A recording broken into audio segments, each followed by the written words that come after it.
the electric circuit's content is split into P4 and P5. P4 has got 2 different required practicals in it as well. So what I'm going to do is go through the content for P4 so that we are comfortable using definitions and we know all of the background information. And then there'll be a separate video that is focused on the practical side of P4 as well. So there are definitions, there's equations as well that you need to learn. So let's start off by thinking about current. So you need to know the definition for current, and the definition for current is the rate of flow of charge. So when we talk about charge, what we mean in this topic most of the time is electrons. Okay, the symbol for charge is Q, and the unit is the coulomb, which has a symbol of C. I find it much easier to work with equations when I use the letters that are the abbreviations for the quantities, and I think it makes it easier when you're rearranging equations, and I think it's easier for you to kind of picture the equation in your mind when you need to recall it as well. So I would recommend like getting used to using the symbols. So okay, for current, the abbreviation that we use is I. The unit, the proper name for the unit is the ampere, but we say amps most of the time, and the symbol for the ampere is a capital A. So if we're talking about current itself, the quantity, the symbol is I. If we're talking about the unit for current, the ampere, the symbol is A. So the equation for current, that is the definition, is the rate of flow of charge. So we've got charge over time. So rate means that something is happening per unit time, over time. So again, if you know that that's what the word rate means, that helps you link together your equation and your definition as well. To be completely honest, I think it is easier for you to remember the equation as Q equals IT. I think it's easy to remember it like this, and I certainly think it's easier for most people to rearrange the equation if you substitute in the values into Q equals IT and then rearrange after that. If you remember it like this, I think this is great for remembering for the definition, but often people will rearrange it incorrectly if they learn it like this. So if you're less confident about rearranging equations, learn it as Q equals IT, because I think that will help you recall it a bit better. Okay, so for current, to measure current, we use an ammeter. You need to know how to spell ammeter, AMMETER. And this is connected in series. So by in series, what we mean is it is inserted into like one of the kind of wires. So they might ask you sometimes to draw how you would measure this, like annotate a circuit diagram to show how you would measure the current. And if it is like one straight line, don't be afraid of drawing over the line to show that that's where you'd put an ammeter. The reason it has to be connected in series is because we need the flow to go through it. Okay, so if it's not connected in series as part of like the main loop, then you are not going to get the current flowing through it. So therefore, you're not going to be measuring the current as you want to be. Okay, so now let's think about potential difference, which after this point I'm going to refer to as PD because it's shorter. And the definition for PD is the energy transferred per unit charge. Okay, energy transferred as well. Sometimes you will get work done, and that is absolutely acceptable. We tend to use those terms interchangeably in physics most of the time. So you could say work done per unit charge or energy transferred per unit charge. The symbol for potential difference is V. The unit is the volt, and is also a symbol of V.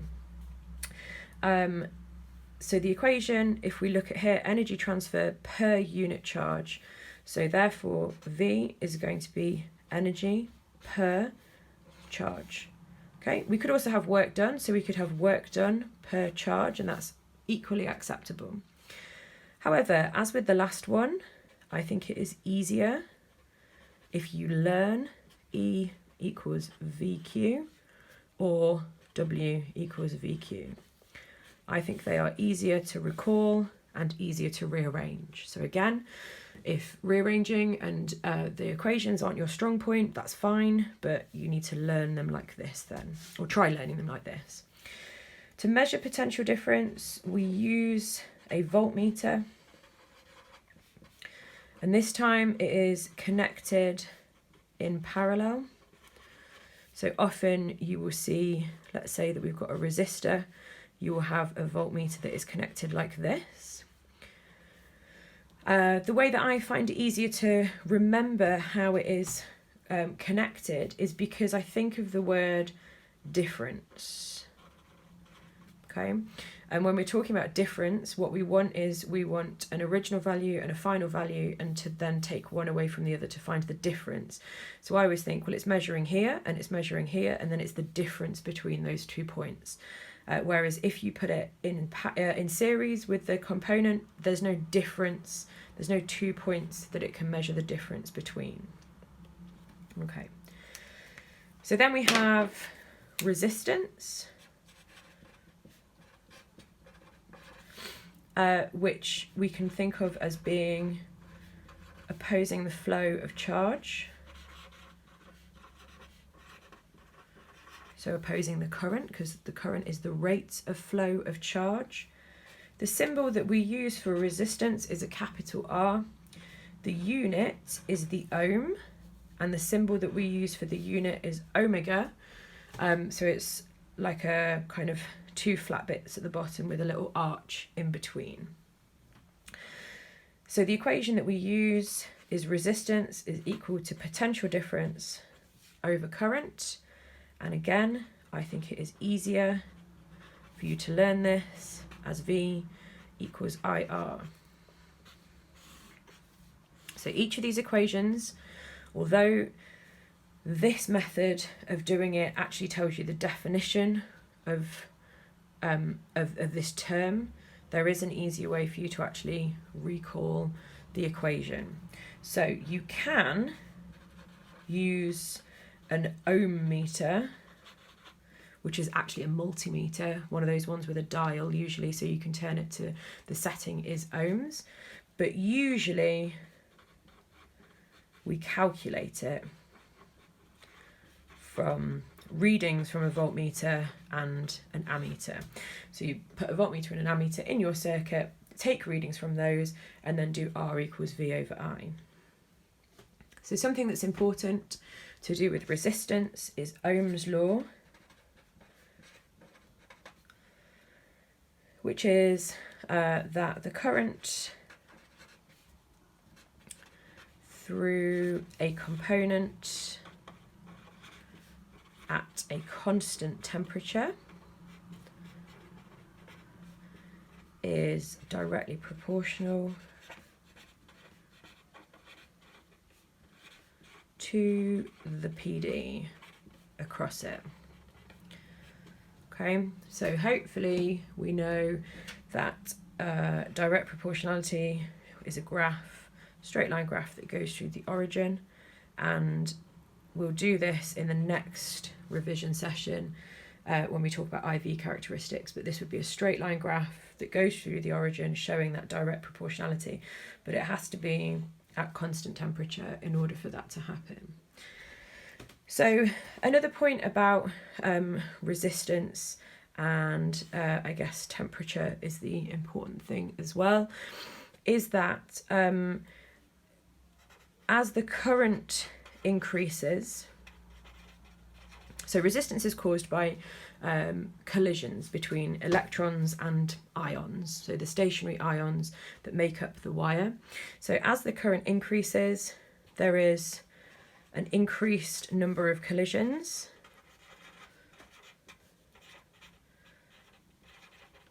Okay, because if there's more electrons moving per second, past a point per second, there's going to be more colliding. And so therefore, energy is transferred as heat.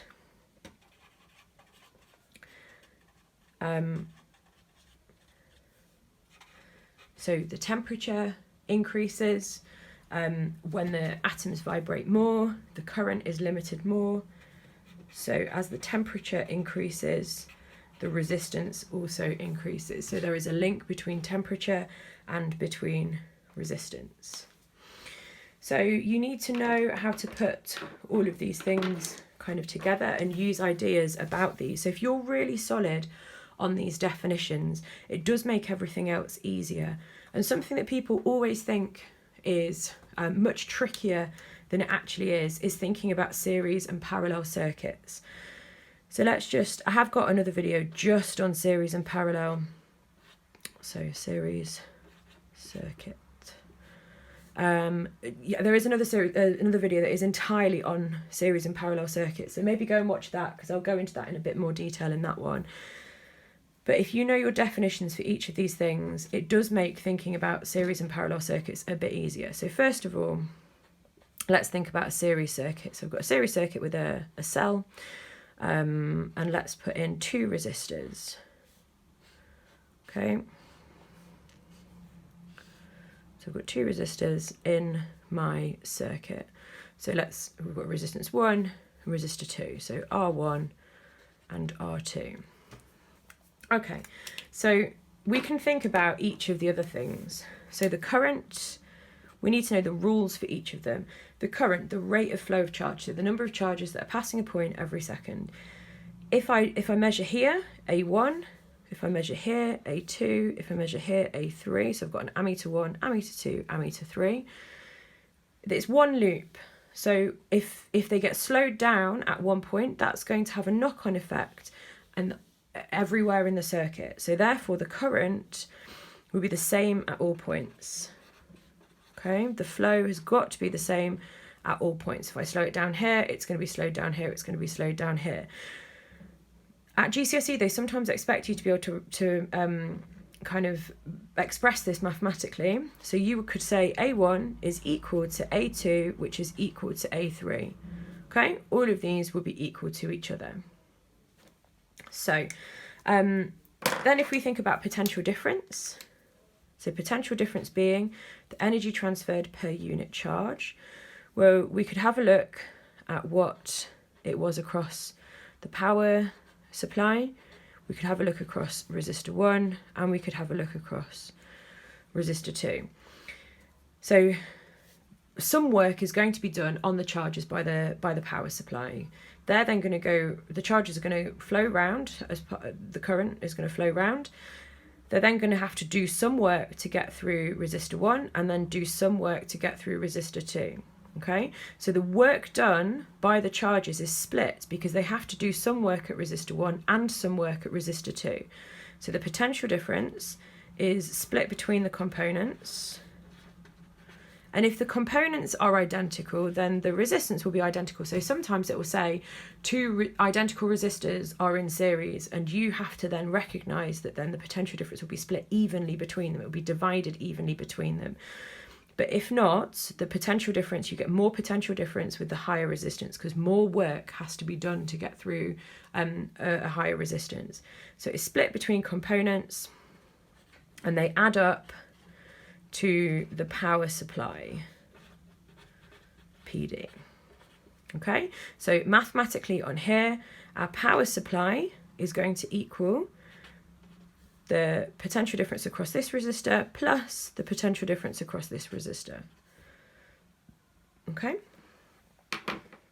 and then if we think about resistance in a series circuit, our total resistance is equal to the sum of the individual resistors. Okay, so if we had R total, that's going to be equal to R1 plus R2. And they do expect you to be able to do this. They might tell you that resistor 1 is 20 ohms, resistor 2 is 60 ohms, and you would need to know that the total resistance for the circuit therefore is 80, 20 and 60, yeah. So you would need to be able to do that. You don't have to be able to calculate it for a parallel circuit, but you do have to be able to calculate it for a series circuit. Okay, so now let's think about a parallel circuit.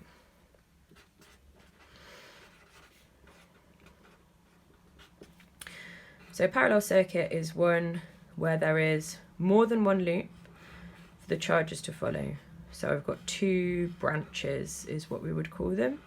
Okay, branches or pathways, so they can go down. So there's a junction here and there's two pathways, and then there's a junction where they meet back up again. So again, we can call this R1 and R2.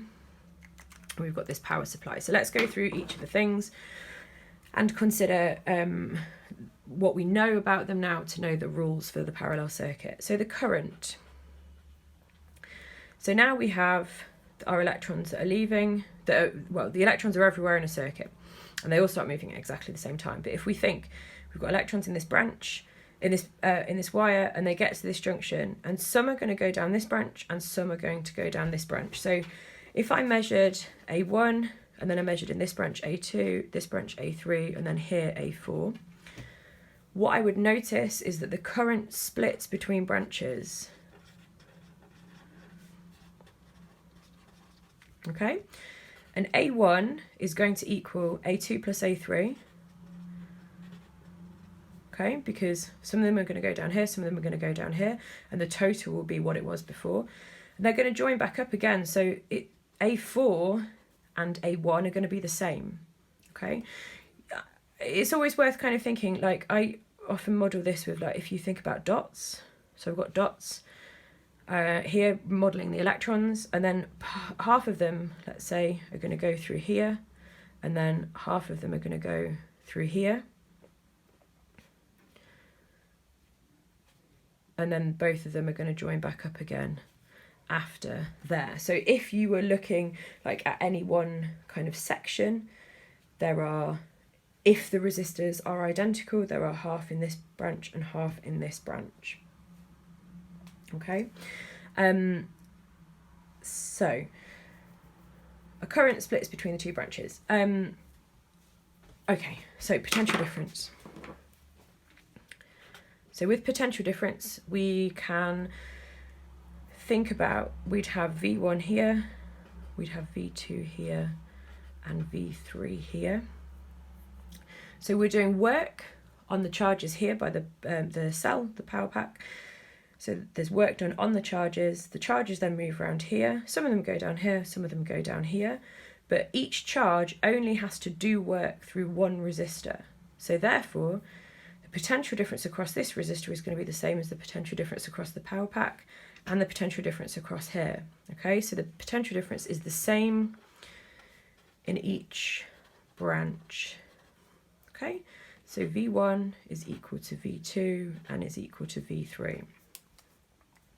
It's worth having a go at some questions using these. If you're doing the higher paper, you might be expected to answer questions where there is a combination. So you have a parallel circuit, but then on one of the branches you have two things in series. So you have to consider the rule in series within that branch. So it's worth practicing as many of those kind of circuit interpretation questions as you can. In a parallel circuit, when we think about resistance, the rule that we need to know is that the total resistance is less than any individual resistor.